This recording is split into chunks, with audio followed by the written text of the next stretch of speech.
A paz do Senhor Jesus Cristo, nosso Senhor e Salvador. Aqui é o professor Marco Faleiro, na disciplina Seitas e Heresias. Você está na Logos Ensino Superior de Teologia, no curso de liderança. É uma parceria da Logos com a sua igreja.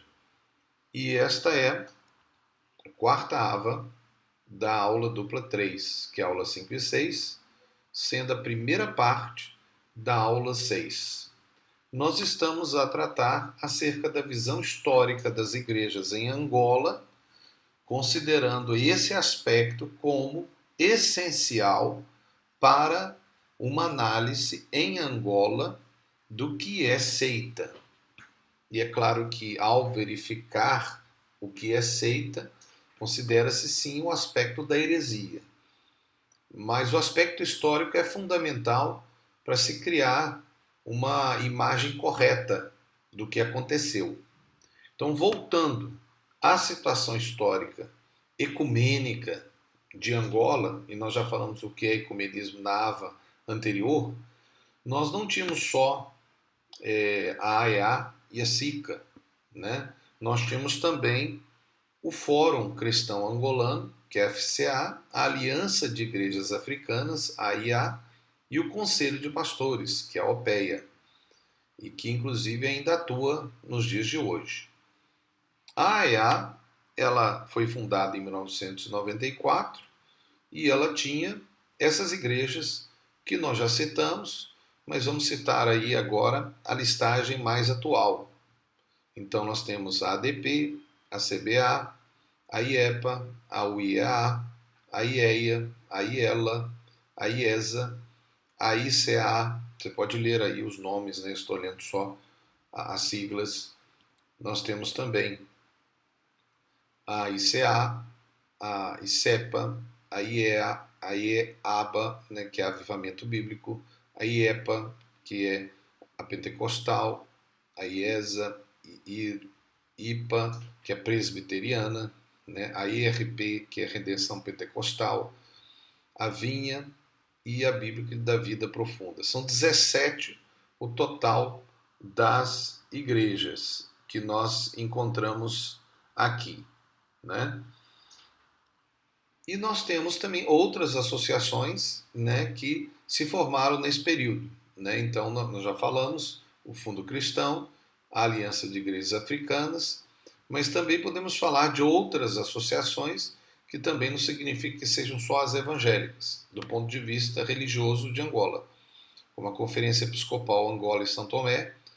Nós temos também o Fórum de Conselhos de Igrejas da África Austral, a Conferência de Igrejas de toda a África.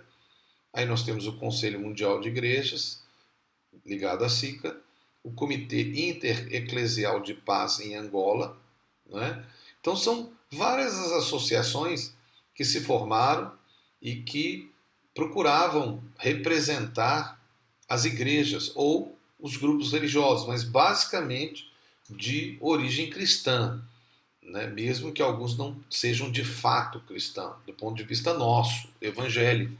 Porque alguns podem se chamar cristãos e nós não aceitarmos isso, porque não estão a obedecer os ensinamentos da Bíblia, estão a promover uma discordância bíblica.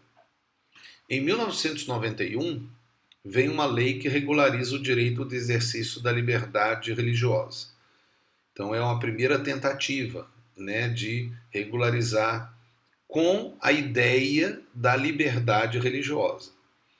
Em 1992, com uma nova Constituição que modificava a de 1975, também veio o Decreto Executivo 1292 do Ministério da Justiça do Governo de Angola.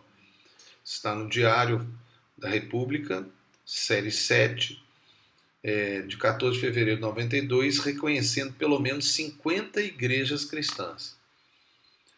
O INAR, Instituto Nacional de Assuntos Religiosos, que é ligado ao Ministério da Cultura, em 2007 já informava que controlava 800 denominações que eles chamavam de ilegais. A diretora Fátima Viegas dizia: as igrejas evangélicas deveriam se congregar numa associação única, por terem o mesmo cariz teológico e filosófico, o qual deveria servir de elo de ligação com o Estado, o que de certa forma facilitaria a articulação de ambas as instituições. A fonte está aí, abaixo, inclusive quando tem fontes, você pode observar que nós colocamos. Mas o fato é que nós já verificamos na diretora do INAR a expectativa do governo de que essas muitas igrejas se reunissem numa só. Isso, de fato, passa pelo carisma do ecumenismo, né? E isso é um fato que é complicado, porque alguns podem aceitar e outros podem não aceitar. E alguns podem até considerar outros grupos seitas heréticas. Mas esse é um fato que nós já verificamos como uma busca do governo incentivar e talvez até promover essa proposta ou essa filosofia. Ainda, conforme a mesma fonte que nós colocamos lá, a diretora Fátima Viegas disse que em 1987 foram reconhecidas 12 igrejas. Em 92, mais 50 congregações ou igrejas, ou podemos dizer grupos religiosos. Em 93, 2, em 94, 6, em 96, 8, em 98, 2 e em 2000, 4.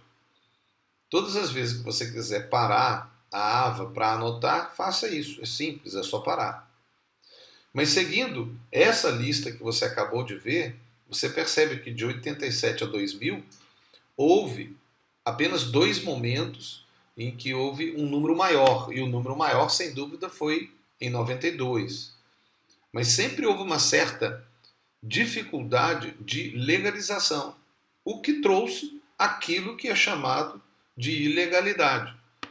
Porque muitos até o querem legalizar, mas sentem dificuldade com as normas que são o regulamento interno do país. Nós vemos que com essa lista, nós vamos totalizar 84 instituições religiosas legalizadas até o ano 2000 pelo Estado angolano. Agora, conforme o Estado, nós temos 83. E nós podemos considerar até, de fato, 81 que são de fato cristãs. 2 não são cristãs de fato, né?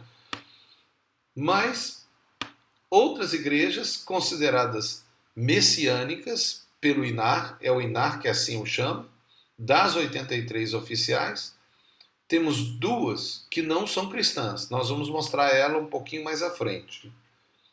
Mas das 81 que são consideradas cristãs dentro da classificação do INAR, que nós podemos até fazer uma análise e verificar que não são cristãs, nós temos o caso específico de 24 igrejas que são chamadas messiânicas. E aqui é um caso muito específico a ser analisado. Por quê? Porque as igrejas messiânicas, em geral, elas são africanistas. E quando nós falamos de igrejas messiânicas africanistas, nós temos que considerar 2 realidades, que é a realidade do africanismo e da africanidade. O que nós queremos dizer isso? Bom, nós não vamos abordar isso de maneira filosófica, apenas de maneira religiosa. Então, o africanismo tem uma perspectiva de uma busca de que tudo que vem da África é o melhor e que deve-se rejeitar todos as outras fontes, inclusive fontes religiosas, como, por exemplo, o próprio cristianismo em si. Então, nesse caso, nasce a ideia do Deus negro, inclusive com religiões com o Deus negro. E não só o Deus negro, mas o Cristo negro, né? Até com a reencarnação de Cristo em alguns pastores ou líderes religiosos africanos. Então, esse é o aspecto do africanismo. Nós podemos entrar nesse aspecto, nessa discussão, e até chegar mesmo a uma percepção de racismo, um racismo africano. Mas nós temos também a africanidade. A africanidade é outra coisa. É a valorização da cultura africana, sem esses aspectos pejorativos e negativos. Nós não vamos entrar nesse aspecto, mas o fato é que dentro da religião existe sim um grupo de igrejas chamadas africanistas, e elas são muitas vezes até seitas heréticas, porque elas vão contra os princípios da Bíblia. Nós não sabemos exatamente o que são elas, teria que ser feita uma análise cada uma delas, mas está aí o nome dessas 24.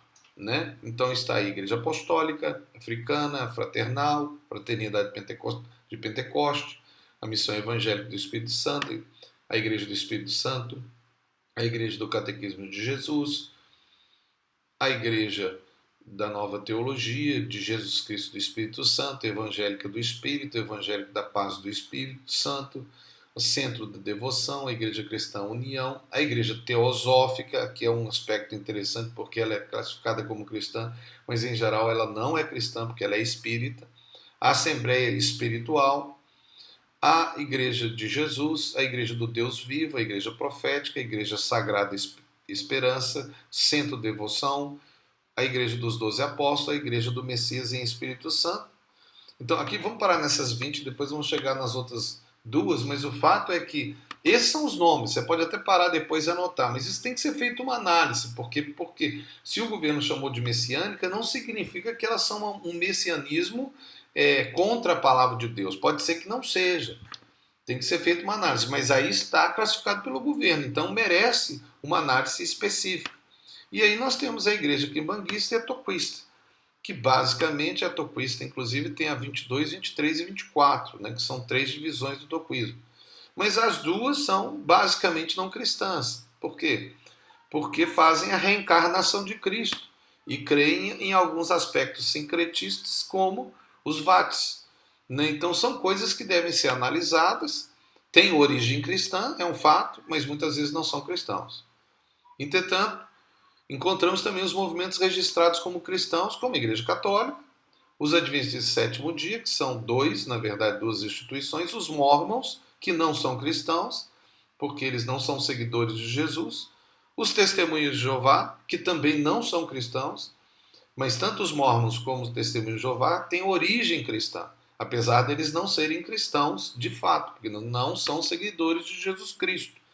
Eles até respeitam Jesus, eles até dão valor a Jesus, mas não são seguidores de Jesus. E temos o caso específico da Igreja Universal do Reino de Deus, que é uma igreja neopentecostal, que tem tido muitos aspectos a serem analisados nos dias atuais. Alguns aceitam, outros não aceitam.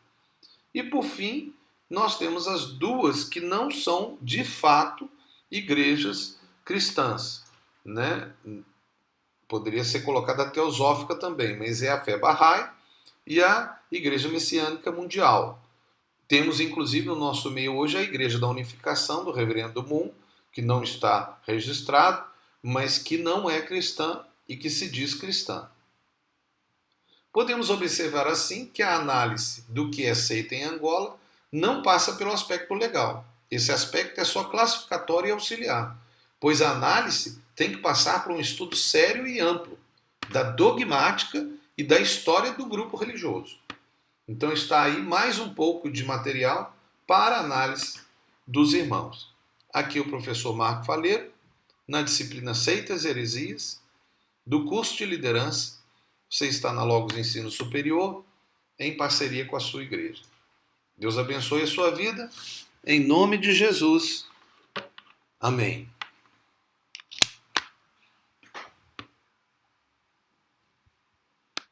E claro, eu não poderia deixar de lembrar aquela frase que eu sempre gosto de falar, né? Seja feliz, mas faça alguém feliz. E lembre-se que mesmo que alguém seja herético ou seja de uma seita, ele deve ouvir a mensagem do Senhor Jesus Cristo, que é o Salvador de toda a criatura. Deus te abençoe.